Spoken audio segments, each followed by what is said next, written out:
Hello everyone and welcome back to Prisma Talks. I'm excited to have you with us today. We have two special guests, the Minister of Education, Rezyta Makarim, and certified psychologist, Dr. Rossy. Good morning, Rezyta and Dr. Rossy. How are you both doing today? I'm good. I'm well and blessed. Thank you for having us. It's great to hear that. Today we are taking an important topic, the impact of a well lifestyle on students and their education. Dr. Rossy, let's start with you. Can you explain how students often get drawn into such lifestyle?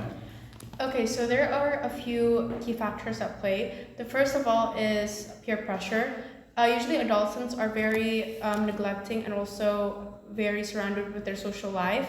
So it's very common for them to get drawn into what their friends are doing, to what their environment is doing, and it's very also easy for them to get highly influenced into such a wild lifestyle because they want to fit in and they want to be accepted by society. The second factor is from family or parent supervision. When their parents aren't really supervising their children or what they're doing, these kids feel like they don't get enough attention. That's why they crave for it, but in a negative way by doing risky things that could harm them and also their family. And also they feel like, well, my parents aren't really looking at me, so why would I care and why would they care about me anyways? The third factor is from their family financial status. Usually teenagers or young adults who have a low income family do these risky movements or things because they feel that they don't have any motivation and they don't have anything that's possible for them to do to make an income for their family. That's why they make problems and get into this lifestyle. Oh, that's a really insightful point, Dr. Rossy. Rezyta, how does the lifestyle actually affect student productivity in school? Are they performing as well their peers who aren't engaging in this behavior? Student living wild lifestyle often neglect their schoolwork, with around 6.92% of school-age girls dropping out due to pregnancy outside of marriage. This impacts their future and disrupt the educational system. Surveys show that students involved in promiscuity and substance abuse often lack motivation and view education as unimportant and get poor grades. Dropping out leads to limited job prospect, contributing to further social issues. Okay, that's a talk too fast. Dr. Rossy, can you help us understand from a psychologist's perspective why some students become so entrenched in this wild lifestyle? Okay, so to answer that question, there's lots of reasons, but I'm going to say my 3 points. The first is because the process to adolescence, they're forming their identities and they're also trying to fit into the societal norms, just like what I've explained before. They have an identity crisis moment where they don't know who they really are. So for them to explore, sometimes it's in a dangerous way or in a harmful way by engaging in such wild lifestyles like doing drugs, having sex outside of marriages, or smoking, drinking, and etc. You name it.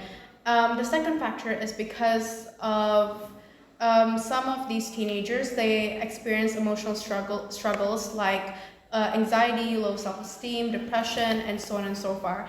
And their coping mechanism is to do these kind of things where they again put lots of negative impacts on themselves by engaging in risky and wild activities that doesn't benefit them at all, and they again see that as their medication to escape from their struggles emotionally or psychologically. My personal experience is I've worked with a patient named Rina. She was a bright and brave student. She was an A+ student all around, and she actually got depressed and also anxiety because she got into a circle where they engaged in drinking and smoking activities and other wild activities that really just shadowed her and brought her into a low point in her life. And when she came into me, did therapy, and also consulted with me, she actually healed and got better on track. And it's just a process of how they form their identity. Oh, that's such powerful example, Dr. Rossy. It really emphasizes how important it is to address this underlying issue. Rezyta, what specific initiative is the Ministry of Education implementing to help combat this problem and support students who are affected? They are increasing funding for school counseling programs who can assist students with mental health and behavioral issues. Additionally, they are enhancing parental involvement program to improve understanding and communication between families and children. The curriculum is also being reformed to include lessons on life skills, resilience, and decision making, aiming to help students cope with social pressure and reduce the risk of harmful behavior. Those initiatives sound really encouraging. Thank you for clarifying that. Dr. Rossy, can you some strategies that parents can use to better support their children during the challenging time? Okay, so for parents to face their children who went through those times in their lives, first of all is to open a communication with their children. Of course, parents is a safe space for their children, and when parents cannot be that, then their child would continuously engage in those activities because they feel like that their friends who bring them to that kind of risky activities is more open and is more accepting of them rather than their parents. So parents play a crucial role in their children's lives and how their children develop as a human being as a whole and how they have their own personal growth as a whole as well. So parents need to be a safe space for their children where their child feels that their parents wouldn't judge them for what they do, for what they went through and why they did that. Their parents should actually approach their children first rather than the children who went through these phases of their lives because these children have a psychological mind where they feel that they're not as safe with their parents as they are with their friends or as they are with the people that bring them to that kind of lifestyle.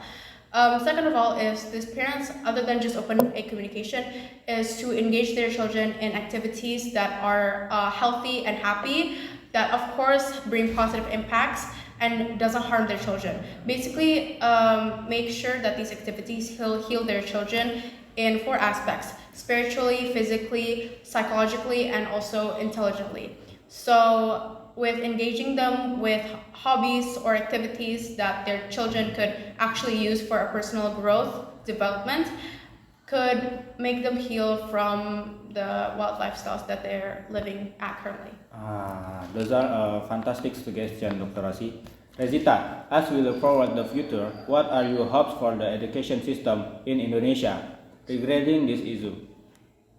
My hope is to see a generation of students who are more resilient and who prioritize their education and well-being. We aim to create a supportive environment in school where students feel safe and motivated to learn. By addressing these pressing issues head-on, we can foster a healthier, more educated society that contributes positively to our nation's future.